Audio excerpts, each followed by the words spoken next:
Olá, estamos diante da Capela de Santo Antônio, na cidade do Cerro, em Minas Gerais, para contar um pouco da história da Escola do Mestre Santos. A Capela de Santo Antônio do Pasto do Padilha é uma das mais tradicionais da chamada região rural, ou a antiga região rural da Vila do Príncipe ou mesmo da cidade do Cerro. É uma capela num estilo ainda colonial e que trata exatamente do tema da devoção portuguesa a Santo Antônio. A escola primária do Mestre Santos ficou muito famosa no Pasto do Padilha.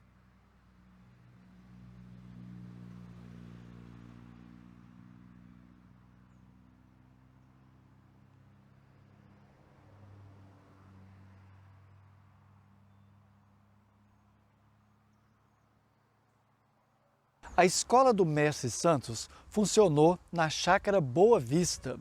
A Chácara Boa Vista depois se tornou, no século XX, o lugar onde havia uma colônia de pessoas portadoras da hanseníase, muitas delas tratadas, por exemplo, pelo médico Dr. Antônio Tolentino. O Lazareto, como ficou conhecido, a antiga Chácara da Boa Vista, depois perdeu esse nome. Na Chácara Boa Vista morava o Mestre Santos e as suas filhas. Nós descobrimos em um documento da Câmara Municipal do Cerro o verdadeiro nome do Mestre Santos.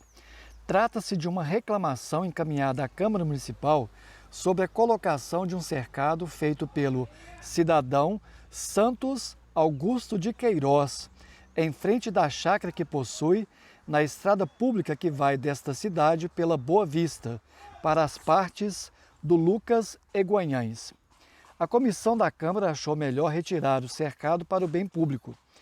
Assinaram o documento Barão Diamantina, Demétrio Fidelis Pereira de Queiroz e Joaquim Antônio de Araújo, datado de 19 de maio de 1856.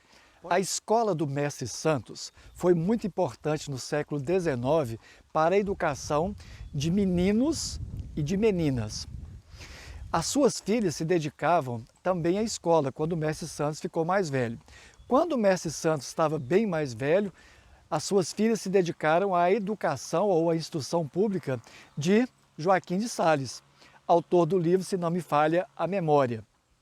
Joaquim de Sales conta neste seu texto clássico como funcionava, como era o cotidiano dessa escola, que naquela época, no século XIX, era bastante distante da cidade do Cerro. Muitas vezes tendo que fazer uma caminhada a pé ou mesmo no lombo do burro ou do cavalo. Num dos trechos do livro Se Não Me Falha a Memória, Joaquim de Sales conta que a primeira escola onde meti os pés no cerro foi a do Mestre Santos. Este era o nome do fundador do estabelecimento de ensino primário rural situado no Pasto Padilha, a meia légua ou pouco mais da nossa chácara. A Escola do Mestre Santos gozava de fama que não era de natureza a entusiasmar demasiado os meninos e as meninas em idade escolar. O velho mestre já não ensinava mais, e o encargo de todas as responsabilidades do educandário recaíam sobre suas filhas Bibiana, Mariquinhas, Cristina e um seu genro de nome Nhochico. Mas a toda a família do septuagenário professor era extensivo o direito de meter a bolos as crianças e assistia-lhes a prerrogativa de dar a bênção aos pirralhos e pirralhas, bênção que cada um dos garotos solicitava com acentos de grande humildade e não menor temor, na entrada e na saída das aulas, pela manhã e à tarde. Além dos mestres, continua Joaquim de Sales, para a divisão dos meninos havia um decurião e para a das meninas uma monitora, a ambos cabendo o privilégio de tomar lições e cominar penas aos vadios e buliçosos. Meus 3 irmãos mais velhos estavam matriculados na Escola do Mestre Santos, porque fomos passar uns tempos na chácara, enquanto a nossa casa na cidade estava em concertos e pinturas, a cargo do seu Antônio Carapina. Eu não me achava ainda em idade de aprender, não havia completado 7 anos, mas o Efigênio, o Lucas e o doutor tinham, respectivamente, quase 9, quase 11 e mais de 12 anos, e tiveram de renunciar à carne assada da chácara, trocando o pomar em engenhoca pelos austeros bancos de tábua de pinho da escola do Mestre Santos. Se nós pensarmos a dialética entre a zona rural e a cidade do Cerro, ou a parte urbana da cidade do Cerro, no século XIX, nós vamos entender um pouco mais como isso funcionava. Nós estamos falando de uma capela no Pasto do Padilha, sendo que a família Padilha chegou aqui nos primeiros anos da Vila do Príncipe. O Gabriel Padilha, por exemplo, se tornou depois senador do Senado da Câmara. O Pasto do Padilha foi responsável, por exemplo, pelo grande crescimento das fazendas do entorno da Vila do Príncipe, porque desde cedo se dedicou às atividades agrárias e pastoris. E muito do gado que veio da Bahia pelo Rio São Francisco, chegando até a Vila do Príncipe, acabava ficando nesse pasto para engordar um pouco e ser vendido àqueles que interessavam.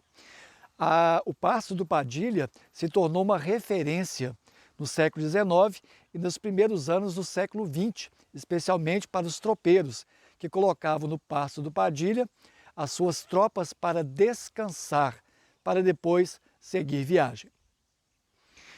Quando nós falamos de uma capela de Santo Antônio, a escola do Mestre Santos e a relação entre campo e cidade, nós estamos falando também de uma possibilidade de imaginar que no século XVIII, na antiga Vila do Príncipe, essa era uma realidade que já havia se estabelecido. Nem todo mundo ficava por conta apenas de fazer atividades de mineração, mas rapidamente, já no século XVIII, nos primeiros anos do século XVIII, muitas pessoas descobriram como fonte de renda as atividades agrárias e as atividades pastoris. E nós sabemos que veio depois disso a fama do queijo do Cerro, que é, na verdade, uma grande tecnologia que chega até as minas do Cerro do Frio, chega depois à Vila do Príncipe e se torna uma referência para toda uma região.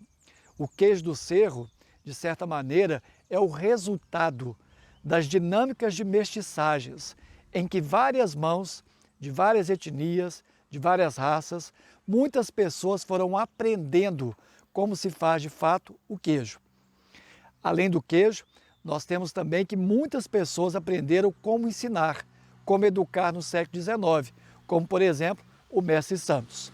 Nessa dialética entre campo e cidade, a Capela de Santo Antônio nos mostra que a religiosidade também era um dado muito importante para as pessoas, tanto da zona rural quanto da zona urbana, quanto da Vila do Príncipe, quanto da cidade do Cerro, quanto do seu perímetro rural.